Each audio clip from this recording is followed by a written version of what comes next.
English Premier League enters its last week of play. The East Coast of the United States is seeing a heat wave, and eBay is making some business moves. We'll hear about all that and more on this week's episode of Short End of the Pick with Richard and Kurt.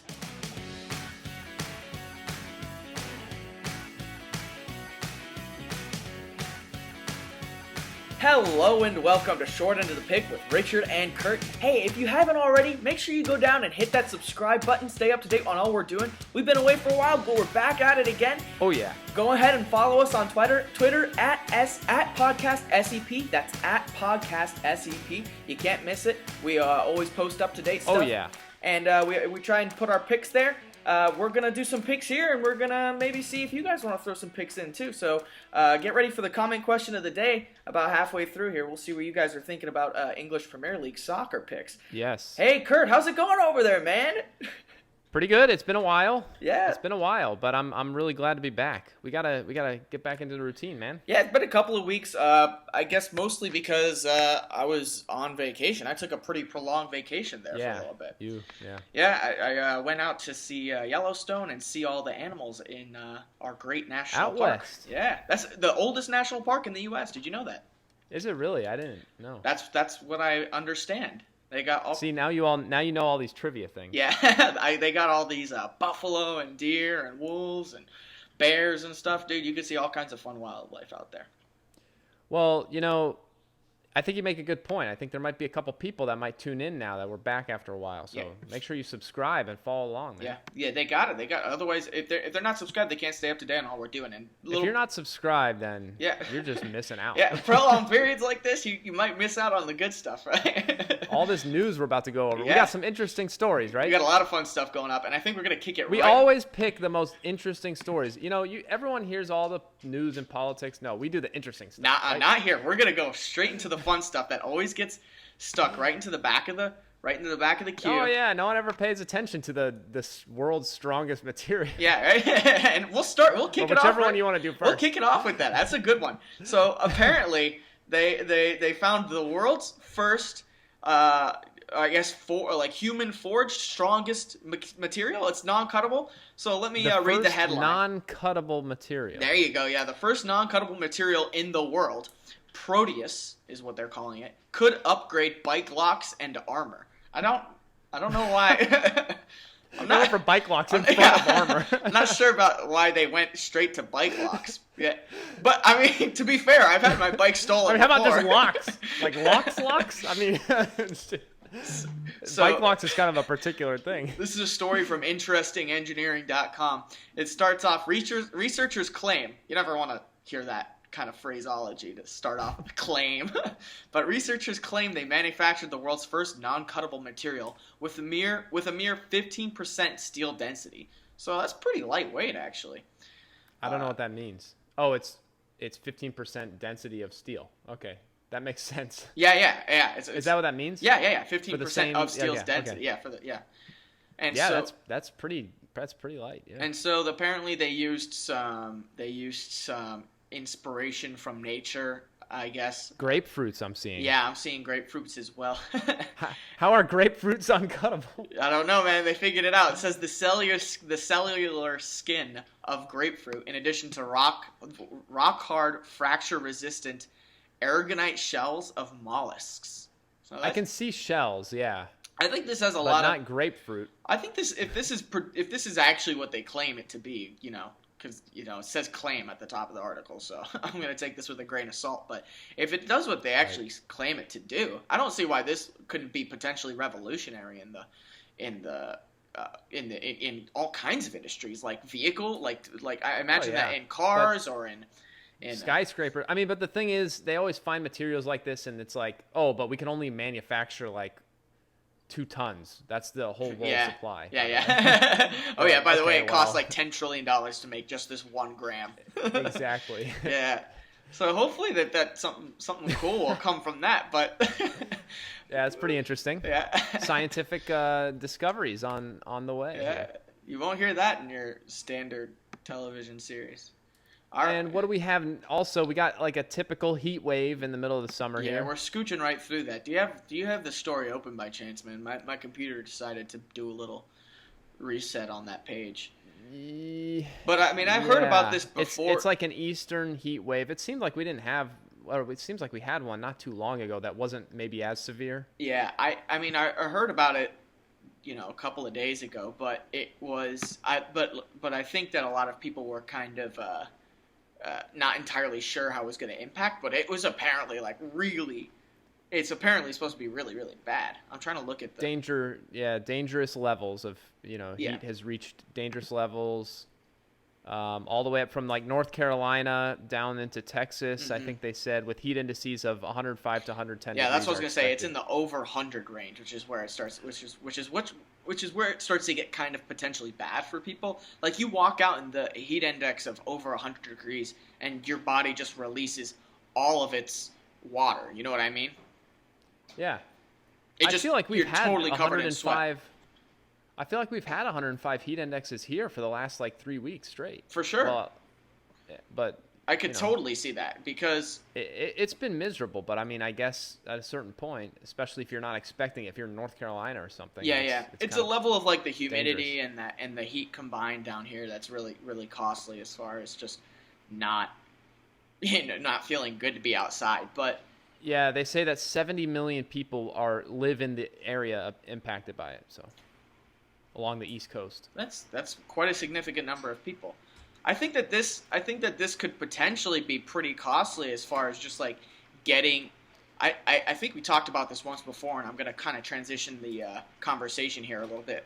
But it gets costly as far as just like getting water that's sitting on the ground into the air, and so I think that that's particularly bad when it comes to things like hurricanes or major storms and stuff like that. I think that the heat in of itself is a pretty bad thing, but once it starts to like move that water up into the air and create that moisture that just hangs there, I think that could be potentially really bad for those big storms and stuff like that. Well, also people are talking about with COVID, and it's not helping out efforts there because people are flocking indoors. Well, more like people are getting like heat exhaustion and stroke, needing to go to the hospital. The hospitals are already overtold, and also testing is shutting down. And so it says in Washington D.C. the city government, the heat is so intense in Washington D.C. that the city's government closed all COVID-19 testing locations on Monday. Wow! So testing shut down. You got more hospital room visits. So whatever. Yeah. Mother Nature. Whatever. Yeah, whatever. Hospital rooms are closing. Yeah, whatever. Not a big deal. Hey, it is what it is. I mean, there's nothing we can do about it. Yeah, right? Try to get out of the heat. This kind of brings me to our conversation that we held before too, and kind of a prediction we made a really long time ago is how many hurricanes are there going to be this year? And I think that this could, like that heating up effect where it's going to get everything churning here, and we're still in mid-July right now, so there's still we have not reached a lot of time left. We have not reached the peak of the season. Close to the peak of the season. Yeah, we got weeks here. I mean, months even before we start to get peak. And I just checked the thing today, and I saw three forecasted potential things. And none of them are super high rated, but it's just you open that up and you see 3 things. You're like, oh man, here we go. Let's go, boys.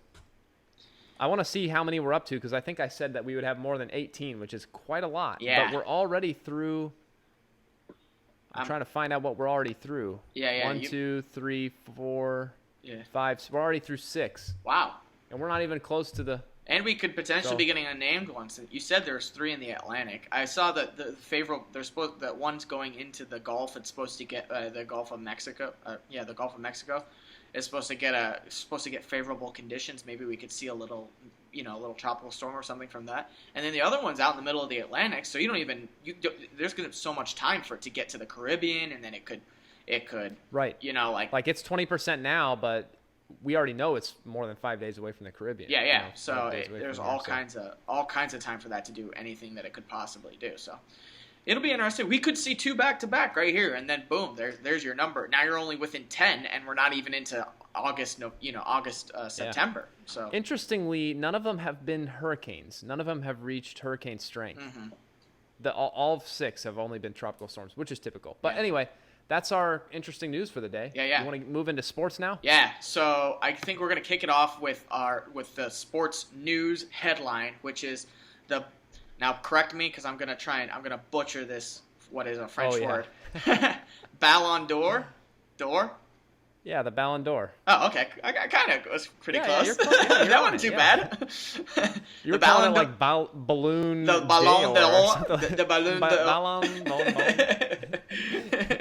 Yeah, no, but the Ballon d'Or, it got canceled this year amid the coronavirus. And well, what does that mean? The actual award is not going to be awarded, or they're just not having the event? No, they're not going to even award anyone, I think. And I think that there's probably partially because they don't think necessarily that, all of the teams, like every player, has gotten a fair shake at being able to. That makes sense. At being able to play out like a full season, or I don't know. Just in those kind of contexts, it makes it challenging to like announce a winner, and then a bunch of other people are like, dude, I didn't even have an opportunity because we didn't even open up. Well, you didn't play on the right team. Yeah. Yeah, so I imagine that's part of it. I mean, I'm not reading it or anything, but just skeptical. That's a good point. I imagine that another portion of it is that they just don't want to have to be holding a whole event, associated with it. Is that for calendar year, or is that for like season 1920? Because I don't know. Like who would have won it? I mean, like who's in the running? Yeah. I'm trying to pull it up right now. My computer's being slow, but I imagine that your standard. I guess like Van Dijk versus Messi was the debate last year, whereas like Liverpool finally dominated in the Premier League, and I don't know if it was Sadio Mane or whatever, but anyway. Yeah. But, I mean, it's canceled. It's a big deal. I mean, like, for them to be that as disrupted as they were means, I mean, they've never canceled it before. So, obviously, they were, like, they thought that, okay, a lot of teams and a lot of players didn't get a fair shake at being able to put out their best stuff. And so we can't just willy-nilly give it to somebody that may not have even deserved it in the end. It's first time it's been canceled. Pretty disruptive, yeah. So yeah. So what do we got going on in the MLS? I mean, this is all soccer because that's the only thing going on still. Yeah. I think MLB might have started up too, but don't quote me on that. It's a 60-game season. I don't think anyone is really let's forget that that's even happening. Yeah, I don't think anyone is really into that. People are not. But MLS has their tournament. They couldn't do their season. They played 2 games and had everything canceled. But now they're trying to fix it with like a World Cup style tournament that we mentioned before we went on this hiatus. Yeah. And they're almost through with group stage now, or are they fully done with group stage? They've got a few games left in the group stage. There's actually a couple tonight. We're filming on Monday, the 20th of July, and so there's one game tonight. Okay. Philadelphia's playing Orlando. Philadelphia. Yeah. Orlando City, man. Woo. Yeah, they're crushing it right now. And then they have a couple more games. They've been doing. I think this is kind of cool. They've been doing a lot of morning games, which is like really great to like wake up. You have a cup of coffee. Maybe you're just getting started going to work. It is cool. And you can have maybe something on in the background or something to check in on every few minutes.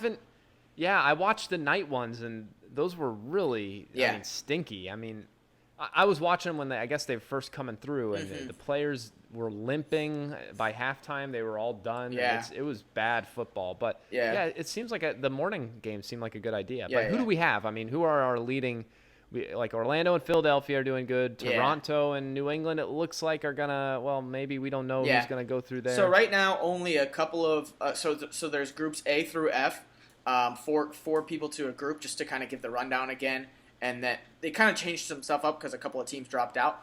So A through F, 4 to a group. The top 2 go on, and then the next best 4 go on. So So they're gonna have right now only like 6 teams have clinched a spot in moving on to the next round, and that's Orlando City, Philadelphia, San Jose, Seattle, Columbus Crew, and Portland have all clinched a spot. But Group C and Group D have no one's through. No one's clinched a spot. No one's certainly through yet. So there's a lot, still up in the air for those two. it looks like, to me, Columbus Crew are looking so good right now, and Portland also. But look at the goal difference for Columbus. 2 games played. They won both of them, and their goals against is 0. Wow. And their goals for is 6. They have a goal differential of 6 in 2 games. Posted goose eggs against who'd they play? Atlanta? They have Red Bull. I think they played Red Bull and either Atlanta or Cincinnati. Yeah. So, I mean, but look at Atlanta. 2 games played, no points. Yikes. And to put, add a little bit to the context of this too. All these group stage games are going to be counted towards their regular season. So they only played about 3 games in the regular season anyway, maybe 2.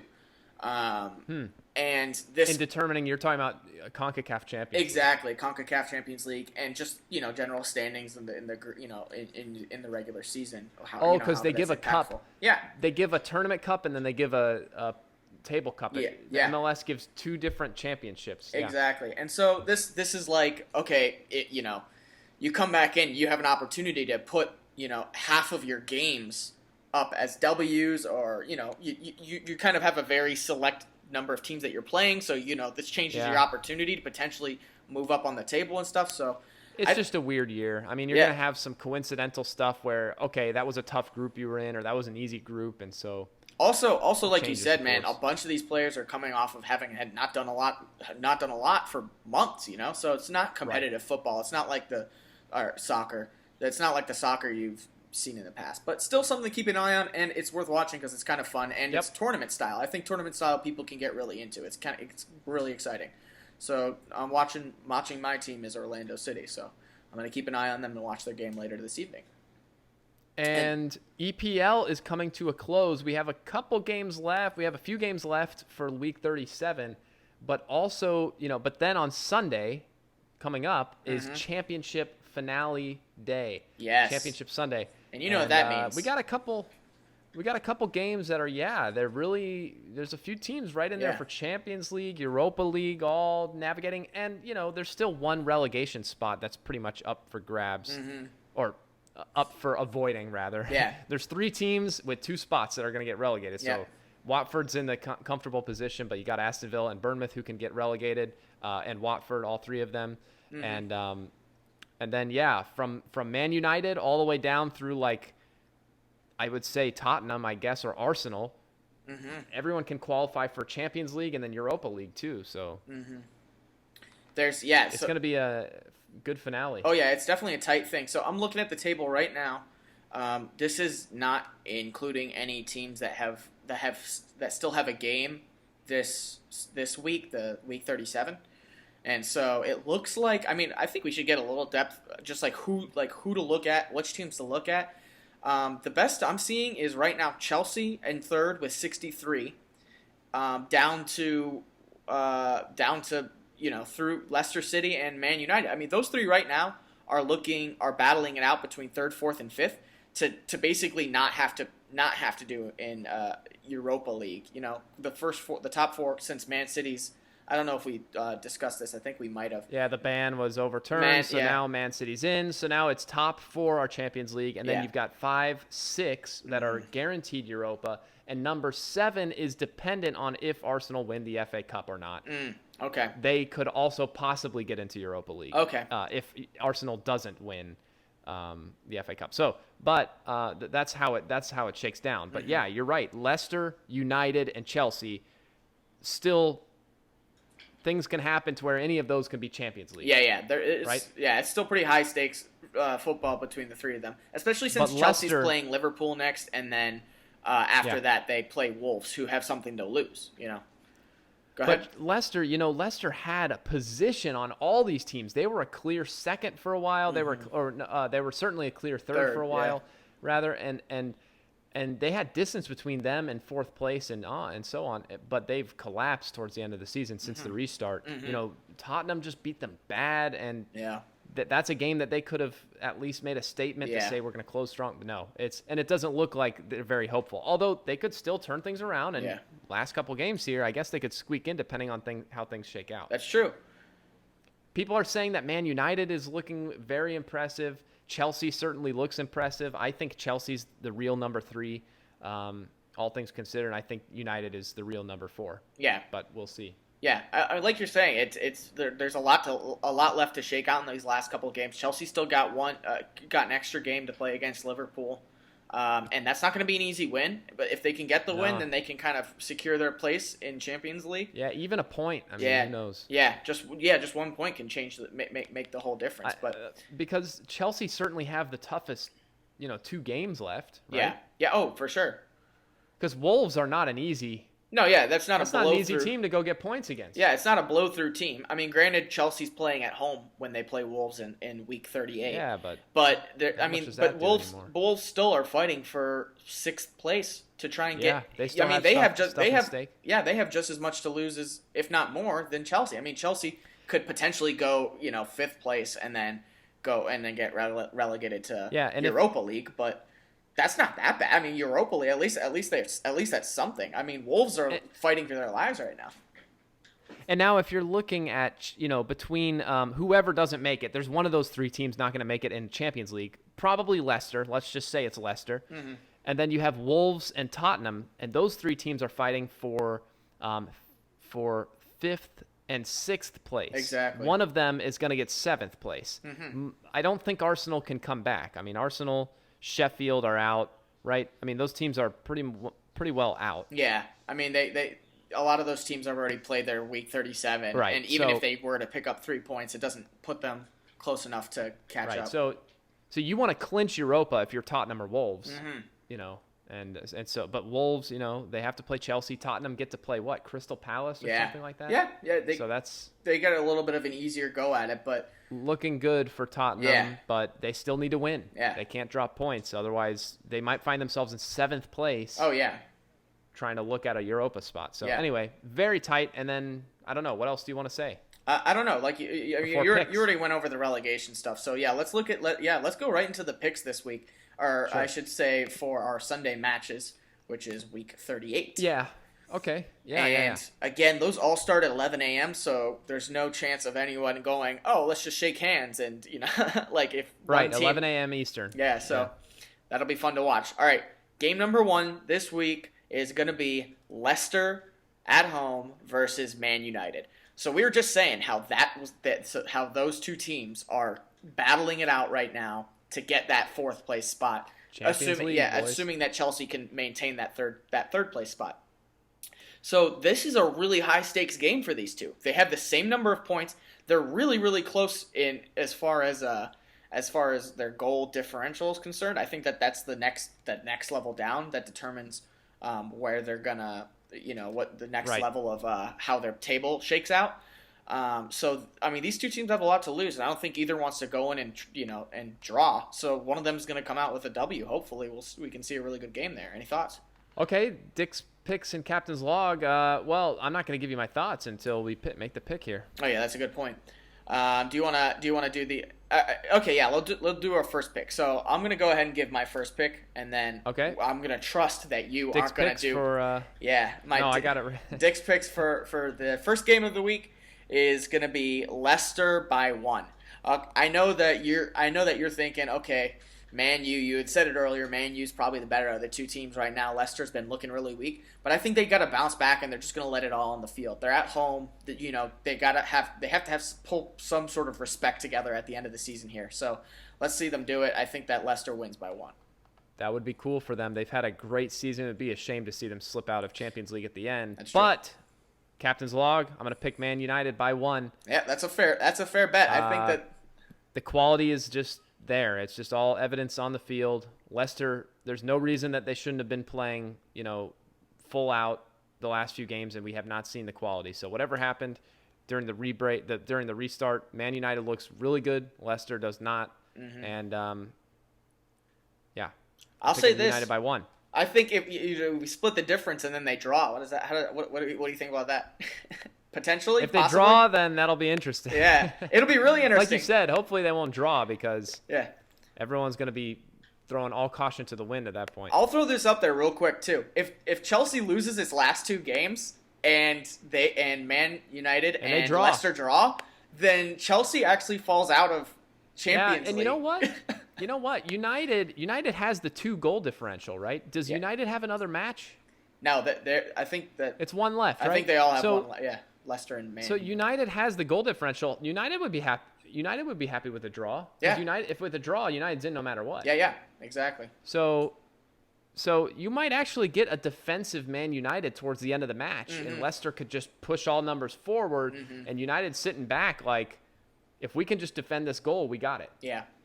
If it's level score, you might not have Man United committing numbers forward. Yeah. But anyway, that's all. That'll be fun to watch. Okay, the next game we have is Chelsea against Wolves. Yeah. And Wolves, I mean, you got to love Wolves. Yeah. What they've done this season, they've just been incredible. It's a Cinderella story if you've ever seen one, you know. Well, I mean, the real Cinderella story was Sheffield for a while. That's a good point. But Wolves, I mean, they're not spending the big buckaroos like Tottenham and Arsenal, but they're above them in the table. They're consistent. Last year they did well too. They're just building something really exciting. Yeah. But anyway, they're fighting for Europa. Chelsea's fighting for staying in that Champions League if they can get a result. Champions League spot. So it's who's at home? Chelse's at home. Yep, Chelse's at home. So I'm going to give my captain's log and say this is going to be a draw. A draw? No way. Yes. Dang. A draw. Okay. You don't have any faith in Chelsea at home? No, I mean, these teams are very much, I mean, they're very equal.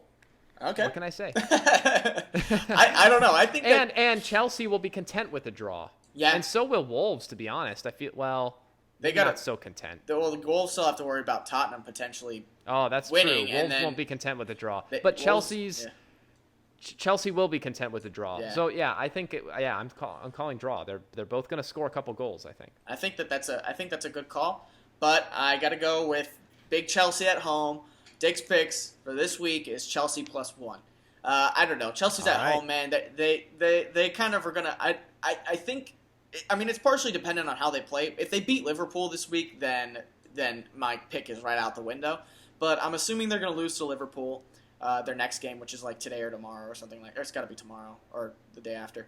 And then I'm assuming that they lose that game, so then they're going to want to win the last game of the season just for a little bit of respect. It could depend on that Liverpool. It could depend on that Liverpool game. If they get points against Liverpool, they might not try as hard. I will caveat if they beat Liverpool, then I would expect Wolves actually to potentially win that game. I don't see why Chelsea puts out like hardly anybody of super high even value. Even if they draw Liverpool, they're in. They can secure their spot, because one of the two teams, Leicester or United, are going to win or draw. They're safe if they've got 64 points. So at the very least, they'll go in at fourth. Yeah. So okay, I'll tell you about your pick. I'll be happy as a Tottenham fan if Wolves lose. Yeah. Because then Tottenham need a draw and they're in. Yeah. Okay, so that is Captain's Log, Dick's picks and Captain's Log for this week. Yes. And let's move into Stock Talk. So Stock Talk, we're going to open right up with our stock story of the week, which we headlined with it's eBay is making business moves. And the business move is they are selling their classified ads unit. And not only have they sold it, they are auctioning it off. And someone bought it for nearly $9 billion with a B. And this is just going to show that, even during these, really weird economic times, that there's still, a pent-up demand for that online retail, that people are perfectly happy to be, going online and searching for the things that they want and need. And that there's still that kind of consumer-esque kind of demand. And this company a Norwegian company called Adevinta, I think is how you pronounce it. Yeah, Adevinta. Yeah. Won the auction of eBay's classified ads unit. I love how it was an auction. Yeah. Like eBay. They're like, okay, we're going to put it up for a bid. They listed it on their own site? Yeah. Our ads unit. And then people were like, is this a joke or something like that? That's hilarious. Okay. Yeah, but I'm sure obviously there's a little bit more to it. But here we go. eBay's classified business includes brands such as Gumtree and Kijiji. I don't know what that is. Offers online ads in more than 1,000 cities around the world. Unit posted operating income of $83 million and revenue of $248 million in the first quarter of 2020. So I mean, they move money, dude, and the first quarter was kind of a hectic, quarter. Things were starting to fall off. I guess we'll see their second quarter numbers. Oh, well, I guess maybe we won't. I don't necessarily know, but I mean, this just goes to that whole. There's a lot of that money still flowing around on those internet agencies. For sure, tech is still in demand. I think. Yeah. High demand. Alrighty. And internet stuff in general. So let's roll right into the indices, the key indices. I'm looking at... how's the market been doing? It's been doing good. Yeah, I'm going to look at the last week. I keep getting blown away. I know we've been gone for a while, but I'm only going to do the last week because I don't think it's worth going through necessarily and trying to do each one. All right, let me pull up the numbers. I'm seeing, what is this? Dow Jones Industrial is up about 2.5%, 2.6%. I'm seeing NASDAQ is makes sense. Is up 5%. So again, those tech stocks, and then we are looking at S&P 500. It is loading for me. I will give that number in about a second here, if it'll load. And I'm seeing about really 1.2% for for S&P 500. I think there was a drop like around a week ago, and then it really rebounded well. I mean, sorry. Every single drop. I'm seeing 4%. I was looking at the day. There you go. 4% for S&P 500. That makes more sense. I was gonna say, I was gonna say that sounds kind of small. Yeah. But yeah, it's really been every time it drops, where it seems like it's concerning. Maybe this was at the end of 2 weeks ago, but it drops. It seems concerning. Bad data comes in. The beginning of the next week, everything shoots up, and it has these healthy weeks, these robust weeks that build the market back up. And it's like, can this really go on forever? I mean, it's so tempting to think to try and buy in on, and it's so tempting to think no. Like I can't. Everything is telling me it should not be doing this well, but yeah, the market's been cranking.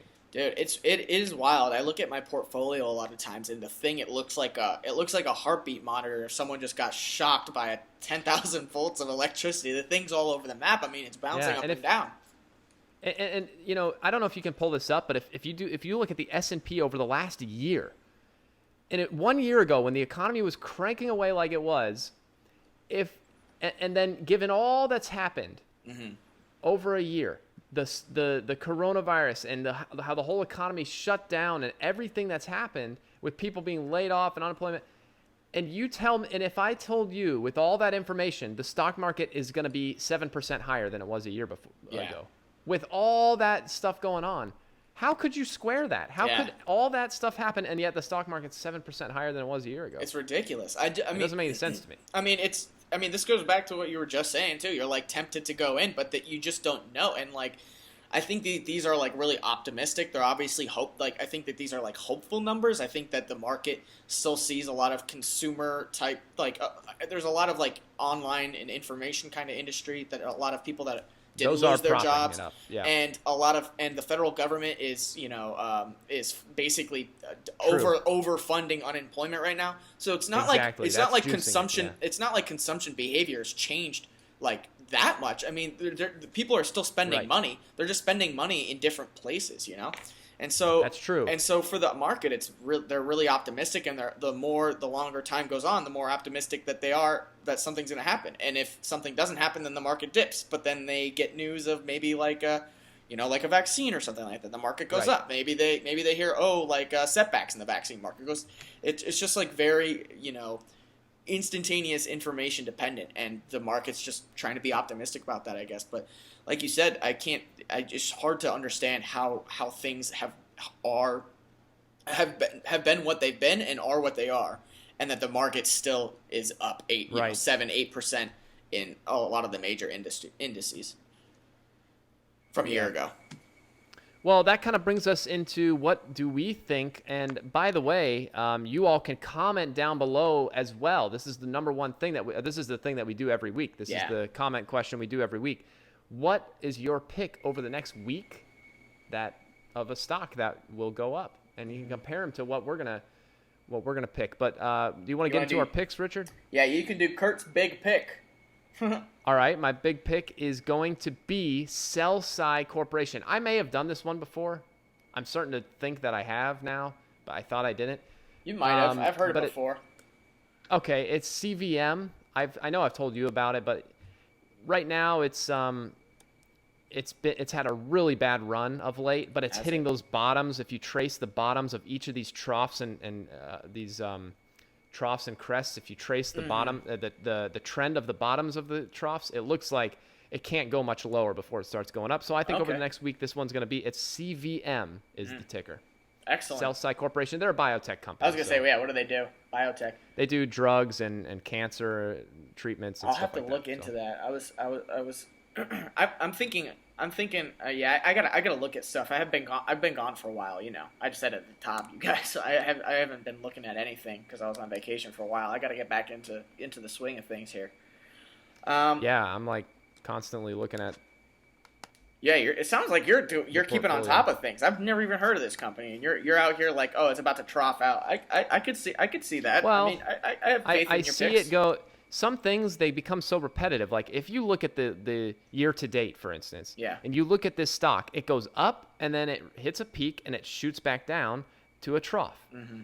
And it repeats that over and over. And you look at these troughs and look at the bottom of the troughs. They're marching upward. Mm-hmm. And that makes up the overall good. And it's so consistent in how it does this. Yeah, it's leveled off a little bit lately, but I still think that this is, if I'm drawing that trend line, I'm looking at the base here, and I'm just thinking it's going up in the next week. So, yeah, I might get on board with you there then. Alrighty, I think, okay, so for Richard's hot take. Yeah, your hot take. What's it going to be? I think I might have done this one as well, so it'll be funny if I have. But it's called B2 Gold. Its stock symbol is BTG, and it's like a mining company up in Canada, and basically You're going with the gold. Yeah, exactly. Basically going with gold because it's got 14 analyst rating. It's got 100% buy. I mean, I'm not saying it's a sure thing or anything like that because nothing ever is. But I bought this back in. I don't have like a time limit. Or I don't know when I bought it, but I bought it for about $4.50. It's currently trading about $6.40. I mean, almost $6.50. That's like dang near a $2 increase. Gold has had a good run of late. Yeah, and what's been only the last 3 months. I mean, it's grown about just under 50% since 3 months ago. And so they have a 92% year. Yeah, they've been having a fantastic year, and they were trading really low. And the thing is, they're still trading really low. They're trading at a $6, $6.40. Yeah. I mean, that's an affordable range for a lot of people. It's affordable, but if you look at their PDE ratio, it's 64 almost. So it's a pretty high PDE ratio for a gold mining company. But sometimes that happens with these mining companies because something shifts and they, I don't know, whatever technology or takeover happens, and so their multiplier really grows. So. Yeah, I wish I could have given this pick maybe earlier if I didn't already. But it's just, I don't know if it's burnt itself out, but I'm kind of optimistic. I'm thinking that this thing still has some room to grow. That especially with all the uncertainty in the market right now. And I heard about a mineral like a mineral agency, a mining agency that was opening up in the Western United States, like the first one. Or one of one of only a couple of mineral, mining agencies in the United States, and so I think that's just going to open up the competitiveness to the market, and it's kind of nice to get in on the ground floor with a not ground floor, but get in on it with a company that has a little bit of a standing in that business already, because at the very least, them opening up a new mining or mineral corporation says that there's market for that kind of investment. So I don't know, maybe there's something there. My long spiel. All right, well, that is the big pick and the hot take of the day. Yeah. And remember, you can comment down below your picks for the Premier League games that we picked: Chelsea against Wolves and Man United against Leicester. And also, you can comment down below your stock pick. What is going to be the best stock over the next week until we drop another video? And with that, I think that wraps us up. Anything else you want to say about Stock Talk? Not me, man. You can go ahead and close us out. I love saying that, by the way. I love saying stock talk. Who came up with that? I think that was you. Probably.